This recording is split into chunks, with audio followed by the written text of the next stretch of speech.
Assalamualaikum warahmatullahi wabarakatuh. Perkenalkan, kami dari kelompok 6 yang beranggotakan saya sendiri, Redro Hardito, dengan NIM akhiran 051. MTS dan NIM akhiran 049. Saya Halista Cahyati Fadilah dengan NIM akhir 050. Saya Bima Arya Sugama dengan NIM akhir 052. Ya, kami dari kelompok 6 akan membahas tentang perbanyakan dan penyebaran gulma. Kemudian next. Kemudian perbanyakan gulma itu ada dua. Ada perbanyakan generatif dan perbanyakan vegetatif. Ya, yang pertama perbanyakan generatif. Perbanyakan yang melalui proses perkawinan antara dua tanaman induk yang terpilih melalui organ bunga pada salah satu induk, kemudian terjadi penyerbukan dan menghasilkan buah dengan kandungan biji di dalamnya. Ya, selanjutnya. Perbanyakan generatif dapat berasal dari biji dan juga spora. Biji-biji gulma dapat tersebar jauh karena ukurannya yang kecil, sehingga penyebarannya sangat luas. Contohnya yaitu Amaranthus spinosus, Cynodon dactylon, dan Eragrostis amabilis. Lalu spora. Terdapat gulma yang berkembang biak dengan spora. Jika spora telah matang, maka dapat diterbangkan oleh angin. Contohnya yaitu Neprolepsis, Biserata, Lipodio sp, dan Siloso.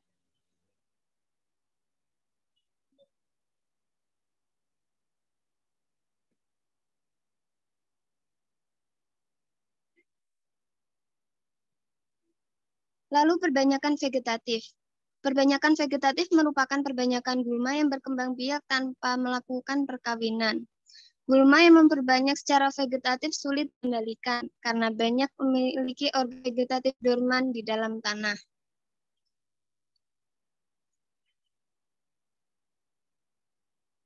Perbanyakan vegetatif dapat terjadi secara rizoma atau stolon. Rizoma rimpa merupakan melasi batuan yang di bawah tanah dan menghasilkan tunas dan akar baru dari ruas-ruasnya. Sedangkan stolon atau geragi merupakan yang menjalar di atas tanah yang mengalami perubahan bentuk dan penambahan fungsi. Batang terdiri atas nodia dan beruas, dan setiap nodia akan tumbuh calon tunas menjadi gulma baru. Yang selanjutnya yaitu perbanyakan vegetatif. Ada umbi batang, pangkal batang yang membengkak dan mempunyai mata tunas. Umbi tersebut merupakan penjelmaan batang. Yang kedua ada umbi akar, ujung dari rizoma yang membengkak dan merupakan cadangan makanan serta mempunyai tunas ujung, merupakan metamorfosis akar. Perbanyakan vegetatif selanjutnya ada umbi lapis, alat perkembangbiakannya adalah bagian umbi yang menyimpan zat makanan cadangan.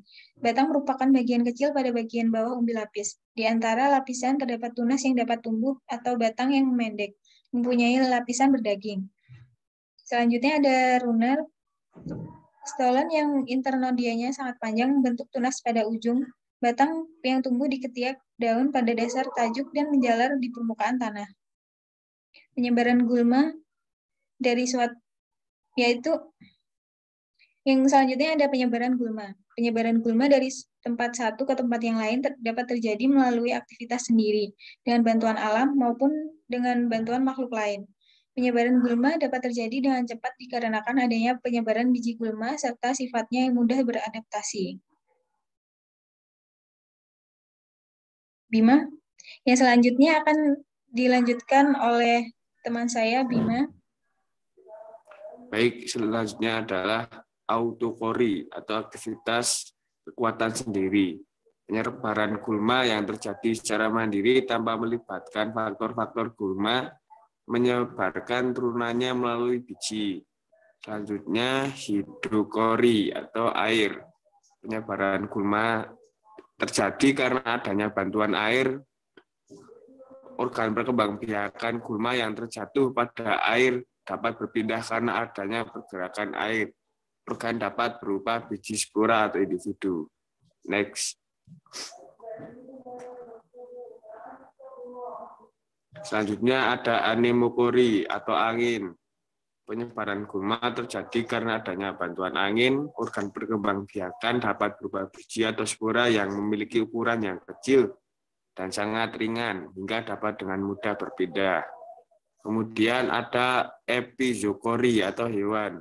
Penyebaran gulma terjadi karena adanya bantuan hewan, dapat berupa hewan ternak maupun hewan liar.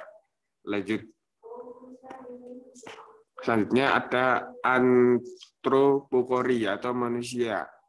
Penyebaran gulma karena aktivitas manusia yang disengaja maupun tidak disengaja, sehingga gulma tetap mengalami penyebaran. Baik, terima kasih. Selanjutnya saya serahkan kepada moderator. Ya, terima kasih. Cukup sekian dari kelompok kami yang bisa kami sampaikan. Sekiranya ada salah, mohon dimaafkan. Wassalamualaikum warahmatullahi wabarakatuh.